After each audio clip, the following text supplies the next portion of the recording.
For 150 years, they've been called Palmerston's Follies, Britain's biggest military mistake.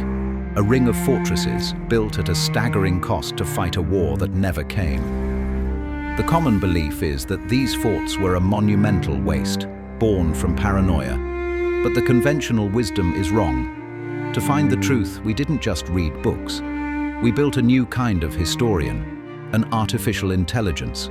We tasked it with processing every declassified document and strategic paper, synthesizing that research into a new, cohesive narrative, and then turning that narrative into a visual reality. This entire production was created by that process. And in this video, we're going to use it to reveal the hidden strategic masterclass behind Britain's Ring of Steel and prove why this folly was actually a work of genius. Let's dive in. To understand the genius behind Palmerston's plan, you must first understand the sheer, unprecedented scale of what they built. This was not just masonry, it was a revolution. On land, the Royal Engineers abandoned the ancient star-shaped bastion, creating a new kind of fortress, a polygonal death trap of sheer-sided moats and hidden gun positions designed to absorb the crushing power of modern artillery. But their most audacious feat was here, in the middle of a treacherous seaway. They built artificial islands on the seabed, a logistical nightmare requiring every single brick and iron plate to be ferried out by barge and assembled by divers in the crushing deep. It was a feat of engineering that rivaled the pyramids, but as incredible as these sea forts were, the true secret of the plan, the part that history has completely misunderstood, lay hidden in plain sight, in the forts that everyone claimed faced the wrong way. This is the source of the Folly moniker. A formidable line of 5 massive forts built along the crest of Portsdown Hill, their guns pointing not out to sea but inland. A colossal blunder. Number. It was a stroke of strategic brilliance, 80 years ahead of its time. The planners understood a fatal vulnerability that would later doom one of the most famous fortresses in history.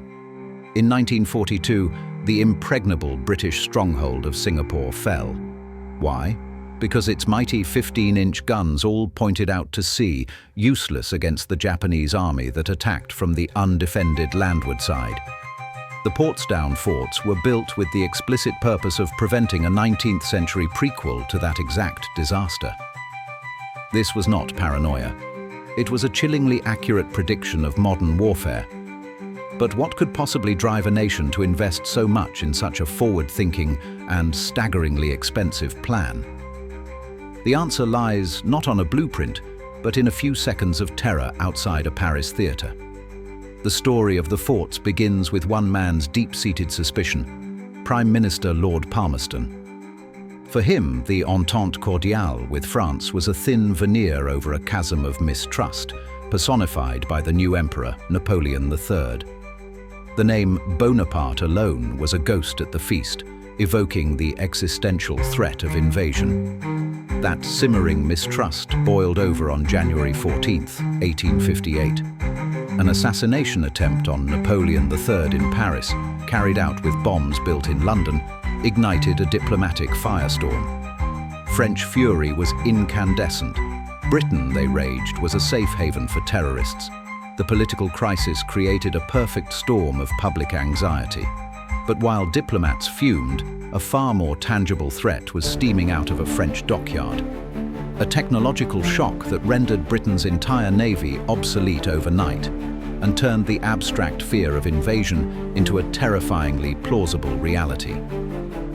Faced with a political crisis and technological disruption, the Royal Commission laid out a plan of breathtaking scope, not just forts, but a fully integrated, multi-layered killing ground, a ring of steel. Tier 1, the revolutionary sea forts, armored gatekeepers to engage enemy ironclads at range. Tier 2, the Isle of Wight batteries, sealing the western flank and raining fire on any amphibious assault.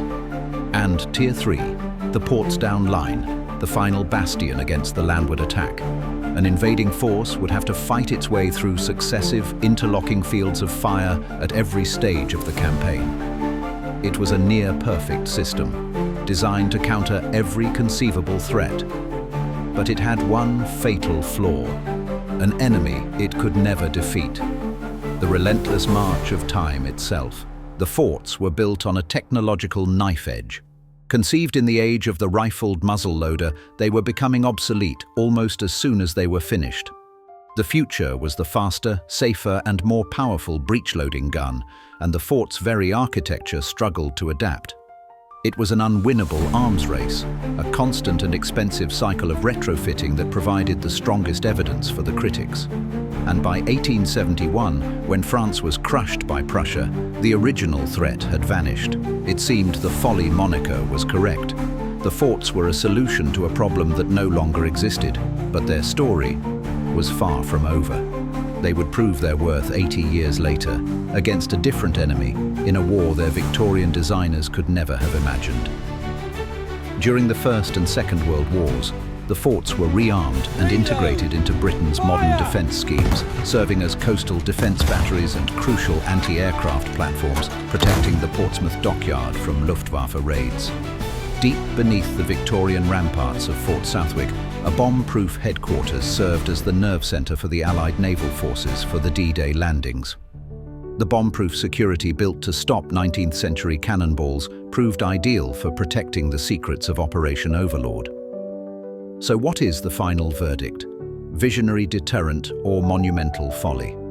The case against the Folly label rests on a concept that is fundamental to strategy, but impossible to prove: deterrence.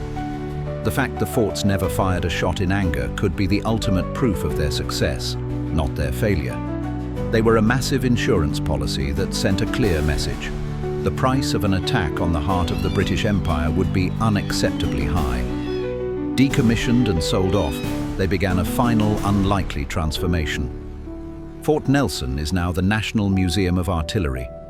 The iconic sea forts have become exclusive luxury hotels. These hyper-masculine structures, born from fear, have been reborn as places of leisure, culture, and heritage. They are not, therefore, a mere folly.